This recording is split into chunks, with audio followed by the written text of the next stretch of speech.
নমস্কাৰ মই মনমৰি দেৱী আমগুৰি গাবদিয়া কোটিটকীয়া কেলেংকাৰী সম্প্ৰতি লৈছে নতুন মোৰ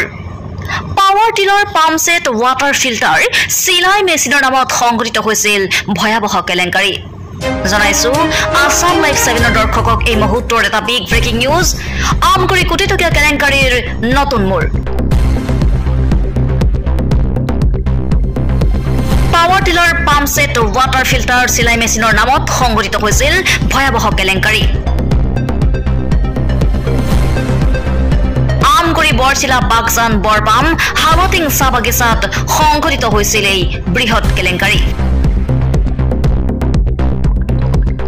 তদন্তকাৰী সমিতিক তাৎক্ষণিক প্ৰতিবেদন দাখিলৰ নিৰ্দেশ গুৱাহাটী উচ্চ ন্যায়ালয়ৰ বিজেপিৰ বৰঘৰত এবাৰ উঠিব পাৰে কপনি হয় এবাৰ জ্যেষ্ঠ বিজেপি নেতাৰ লগতে প্ৰাক্তন পঞ্চায়ত সচিব গাঁও প্ৰধানকে ধৰি এটা বৃহৎ চক্ৰ তদন্তৰ আওতালৈ অহাটো প্ৰায় নিশ্চিত হৈ পৰিছে দৰিদ্ৰ জনতাৰ বাবে আবণ্টিত সামগ্ৰী কৌশলেৰে লুণ্ঠন কৰি এটা দুষ্ট চক্ৰই আত্মসাৎ কৰাৰ অভিযোগ উঠিছে ভুৱা হিতাধিকাৰী সৃষ্টিৰে বৃহৎ লুণ্ঠন চলোৱাৰ এই অভিযোগ আমগুৰি নৱনিৰ্মাণ সমিতিৰ news desk report Assam live 7 সেকেন্ডে পুনৰ আসাম লাইভ 7 ষ্টুডিঅ'লৈ আপোনাক স্বাগতম জনাইছো এটা দীঘলীয়া সময় ধৰি আপুনি যি water filter pump set power tiller আদি যি কেলেংকাৰী ভয়াবহ কেলেংকাৰী সংঘটিত হৈছিল এই কেলেংকাৰীৰ বিৰুদ্ধে আপুনি যুঁজ দি আহিছে এই গোটেই কেলেংকাৰীটো কেনেধৰণে সংঘটিত হৈছিল কেনেকৈ সম্ভৱ হৈছিল এই কেলেংকাৰীটো আৰু বৰ্তমান আপুনি জনাইছে যে উচ্চ ন্যায়ালয়ৰ আপুনি দ্বাৰস্থ হৈছে কি পৰ্যায়ত আছে সমগ্ৰ বিষয়টো অলপ জনাওকচোন সক গোটেই আমাৰ আমগুৰি সমষ্টি আপোনাৰ বাগজান হালৱাটিং বৰচিলা টিফুক বৰবাম ইত্যাদি এই বাগানৰ যিবিলাক দুখীয়া শ্ৰমিকসকলৰ কাৰণে বিভিন্ন চৰকাৰী আঁচনি লৈছিল চাহ জনজাতি কল্যাণ বিভাগে কিন্তু সেইসকলে নাপালে মধ্যভোগী দালাল আৰু বিভাগীয় কিছুমান কৰ্মচাৰী এটা ডাঙৰ নেক্সাছ আছে তেওঁলোকে এই সা সামগ্ৰীখিনি আত্মসাৎ কৰিলে তাৰমানে মূলতঃ চাহ জনজাতি দৰিদ্ৰ ৰাইজৰ কল্যাণৰ কাৰণে এইখিনি লোৱা হৈছিল কিন্তু তেওঁলোকে নাপালে প্ৰকৃত যিখিনি হিতাধিকাৰী বঞ্চিত হ'ল মধ্যভোগী দালাল আৰু চৰকাৰী কিছুমান বিষয়া আছে তেওঁলোকে এইখিনি আত্মসাৎ কৰিলে আৰু চব আমি 2021 চনতে এই কেলেংকাৰী লৈ গুৱাহাটী হাইকোৰ্টত পিএল দাখিল কৰিলোঁ কোন চনত সংঘটিত হৈছিল কেলেংকাৰী এইটো আপোনাৰ 2012 পৰা আৰম্ভ হৈছে আজিও চলি আছে এইটো তাৰপিছত এয়া পৱন বৰঠাকুৰ আই এছ এজন এডিশ্যনেল চিফ ছেক্ৰেটাৰী তেওঁৰ নেতৃত্বত কমিটি গঠন হ'ল 2023লৈকে তদন্ত নকৰিলে তাৰপিছত আকৌ 2023ত এখন কমিটি গঠন হ'ল Ashish Kumar Bhutani I S additional chief secretary committee বনাই আছে কিন্তু তদন্ত হোৱা নাই পুনৰ আমি মহামান্য গুৱাহাটী উচ্চ ন্যায়ালয়ত গাপ দিবলৈ চেষ্টা কৰিছোঁ হয় আমি পুনৰ মহামান্য গুৱাহাটী উচ্চ ন্যায়ালয়ত দ্বাৰস্থ হ'লোঁ আৰু এতিয়া মহামান্য গুৱাহাটী উচ্চ ন্যায়ালয়ে প্ৰতিবেদন বিচাৰিছে কি পৰ্যায়ত আছে বিষয়খিনি আৰু চব আচৰিত কথা 2016 চনতে মই এটা দেখুৱাইছোঁ এয়া এইখিনি টিফুক বৰচিলা অঞ্চলত চিজ কৰিছিলে ৱাটাৰ ফিল্টাৰ দেখিছে হালটিং আৰক্ষী থানাত চিজ কৰিছিলে এইখিনি প্ৰায় 2000 ফিল্টাৰ এইখিনি দুখীয়া চাহ জনগোষ্ঠী কল্যাণৰ হকে এইখিনি বিতৰণ কৰিবলৈ তাৰমানে এইটো 2000 ফিল্টাৰ 2000টা পৰিয়ালৰ কাৰণে আহিছে পৰিয়ালৰ কাৰণে কিন্তু এইখিনি আৰক্ষীয়ে বিচাৰি পাইছে জালান উপাধিৰ এজন ব্যৱসায়িক হ'ল গুদামত আচৰিত কথা তেখেত বৰচিলা ব্যৱসায় আছে গুদামত পাইছেগে আৰু আচৰিত কথা এইখিনি চিজ কৰি থলে চিজ তেনেকৈ আছে হালটিং থানাত কিন্তু তদন্ত কোনে ইয়াত জমা দিলেহি ক'ত বিতৰণ কৰিবলৈ আছিলে একো তদন্ত নকৰিলে গোটেই বিষয়টো গাপ দিলে ইয়াত বৃহৎ ৰাজনৈতিক নেতা জড়িত থকাৰ কাৰণে বিষয়টো গাপ দিলে ইয়াতকৈ আচৰিত কথা আপুনি আচৰিত হ'ব এই পাৱাৰ টিলাৰ বিষয়ে কৈছোঁ এই আচক বিশ্বজিৎ তাঁতীয়ে তেওঁ গোটৰ সম্পাদক হয় তেওঁ গমেই নাপায় তেওঁৰ নামত এখন পাৱাৰ টিলাৰ আহিছে তাৰমানে এই যিটো পাৱাৰ টিলাৰ বস্তুটো ৰাইজৰ কাৰণে আমি অলপ সবিশেষ জনাব বিচাৰিম এই পাৱাৰ টিলাৰখিনি গোটত দিয়া হৈছিলে ব্যক্তিগতভাৱে নহয় এটা গোট আৰু সেই গোটত কিমানজনকে সদস্য থাকে 10জন সদস্য থাকে তাৰমানে 10জনৰ ভিতৰত এখন পাৱাৰ টিলাৰ দিয়া হয় আৰু আপুনি যিটো ক'লে এতিয়া যে এই গোটটোৰ সভাপতিজনে গমেই নাপায় যে তেখেতসকলৰ নামত এখন পাৱাৰ টিলাৰ আহিছে সম্পাদক হয় হালটিং থানাত এজাহাৰ দিলে কেছ ৰেজিষ্টাৰ হ'ল 54/2016 কেছ নম্বৰ আণ্ডাৰ সেকশ্যন 420 406 সেকশ্যন লগাইছিলে জিলাও উপায়ুক্ত মহোদয়ক এখন দিছিলে চব তদন্ত নকৰে গোটেই বিষয়খিনি গাপ দিলে অন্য কোনো গোটৰ সম্পাদকেই নাজানে যে তেওঁলোকৰ গোটৰ নামত এখন পাৱাৰ টিলাৰ আহিছে এখন এলাউড হৈছিলে গম নাপায় এয়া চক গাঁওবুঢ়াই এইটো আপোনাৰ হালদিং বাগানত তাৰ গাঁওবুঢ়াৰ পৰা এলেকা পৰে ৰুদ্ৰচতীয়া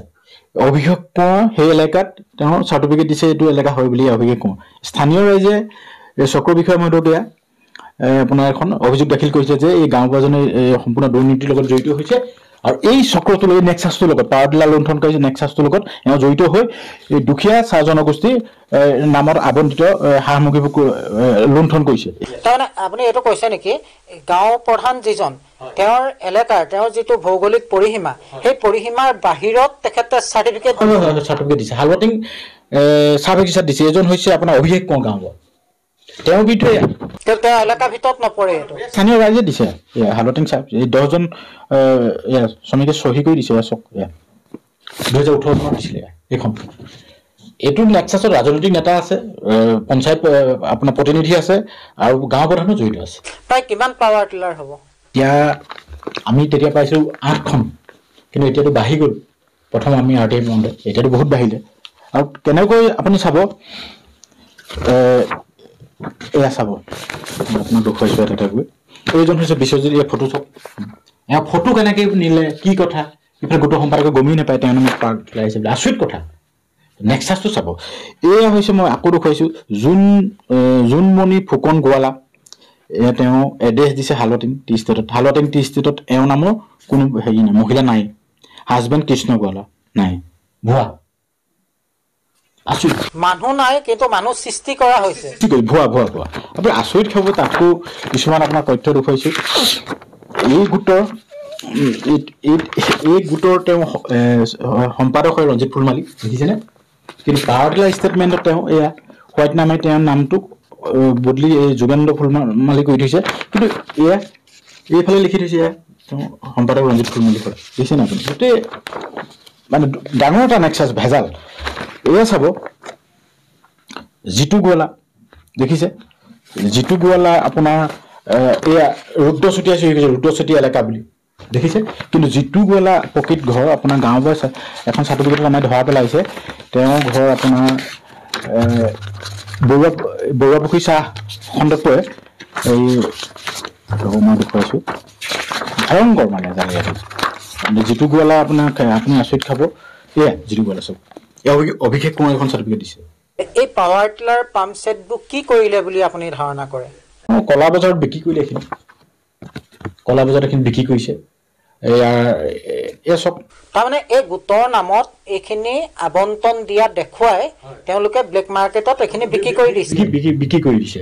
আৰু তাৰ লাভালাভ হৈছে তেওঁলোকে আজি সম্পত্তি পাহাৰ বনাইছে এইসকলে ইয়াৰ গাঁও প্ৰধানেই নহয় গাঁও প্ৰধান আছে পঞ্চায়ত প্ৰতিনিধি আৰু বৃহৎ মানে ব্যাগম ৰাজনৈতিক দলৰ নেতা এই কেলেংকাৰী জড়িত আছে এই ফিল্টাৰ যেতিয়া এই কেলেংকাৰী গাপ দিবৰ কাৰণে এজন ছাত্ৰ নেতা এটা ৰাজনৈতিক দল জইন কৰিবলগীয়া হৈছে এটা ৰাজনৈতিক দল মানে আপুনি অনানুষ্ঠানিকভাৱে কৈছিলে যে বিজেপিৰ জ্যেষ্ঠ নেতা নেকি এখেত বৰ্তমান তেওঁ এতিয়া কিবা দায়িত্বত আছে বিজেপিৰ জ্যেষ্ঠ নেতা আৰু বিজেপিৰ জ্যেষ্ঠ নেতা হোৱাৰ কাৰণে গোটেই বস্তুটো গাপ দিবলৈ চেষ্টা কৰিছে নেকি কেলেংকাৰীটো গাপ দিবলৈ চেষ্টা কৰিছে 2016 পৰাটো গাপেই দি আছে আমি 2021 PL দাখিল কৰিলোঁ PLৰ পিছত এনকুৱাৰী কমিটি গঠন কৰিলে তাৰপৰা গাপ দিলে আকৌ আমি গুৱাহাটী উচ্চ ন্যায়ালয়ত দ্বাৰস্থ হ'লোঁ গোটেই গাপ দিবলৈ চেষ্টা কৰিছিল আপুনি ভাবেনে এই বিজেপিৰ নেতাসকল এদিন জনচক্ষুৰ সন্মুখত এওঁলোকে উলংগ হ'ব এওঁলোক ধৰা পৰিব এই কেলেংকাৰীত উপযুক্ত শাস্তি পাব আপুনি ভাবেনে যিহেতু এওঁলোক বিজেপিত আছে নহয় আপোনাৰ থাকিলেও আইনে নেমানে দলে মানিব দলে বচাবলৈ চেষ্টা কৰিব কিন্তু আইনে নেমানে আৰু আপোনাৰ নথিয়ে মিছা কথা নকয় RTI তথ্য হয় আৰু ফটোৱে মিছা কথা নকয় থানা কেছ নম্বৰে মিছা কয় যেতিয়া থানাত এটা কেছ ৰেজিষ্টাৰ হৈছে সেই কেছ নাম্বাৰটোতো আমি ৰেজিষ্টাৰ কৰা নাই আৰু এই RTI কিন্তু মই ঘৰত চিলমোহৰ মাৰি দাখিল কৰা নাই এই ফটোটো মইতো এডিট কৰা নাই এইখিনিতো আপোনাৰ অফিচৰ পৰা অহা এতিয়া আপুনি কওক এই গোটেই বিষয়টো গুৱাহাটী উচ্চ ন্যায়ালয়ৰ বিচাৰাধীন হৈ আছে কি পৰ্যায়ত আছে এতিয়া মহামান্য গুৱাহাটী উচ্চ ন্যায়ালয়ে 10 সপ্তাহ সময় দিছে বৰ্তমান স্থিতি কি তাৰ প্ৰতিবেদন দাখিল কৰিবলৈ কৈছে তদন্ত কমিটি এটি বৰ্তমান তদন্ত কমিটিৰ চেয়াৰমেন আশিষ ভূটান বিষয়ে তেওঁ আছে। আশা কৰিছোঁ এইবাৰ এওঁলোকে হাৰিব নোৱাৰিব আৰু তদন্ত আঁতৰলৈ আহিব। আৰু ইমান কেলেংকাৰী, এনেকুৱা বিয়াগুম কেলেংকাৰী, মই আপোনাক এইখিনি তথ্য দেখুৱালেতো আপোনাৰ এদিন লাগিব, সময় নহ'ব। বিজেপি দেখুৱালে কেইটামান দেখুৱাইছোঁ আপোনাৰ, বহুত কোটি টকা কেলেংকাৰী, এইটো লাখটো বাদ দিয়ক, কোটি টকা কেলেংকাৰী। গোটেই সমগ্ৰ অসমত প্ৰায় 100 কোটি হৈ যাব গোটেই অসমখনত। ধন্যবাদ জনাইছোঁ শইকীয়া ডাঙৰীয়া, বহুমূলীয়া সময় আপুনি আমাক প্ৰদান কৰিলে। প্ৰিয় দৰ্শকসকল, ইয়াৰ পিছতে আমি পুনৰবাৰ দিগন্ত শইকীয়া দেৱৰ লগত এনেকৈ মিলিত হ'ম। আমি অনাগত সময়ত দেখাবলৈ চাম বক্ৰপথেৰে আমগুৰিৰ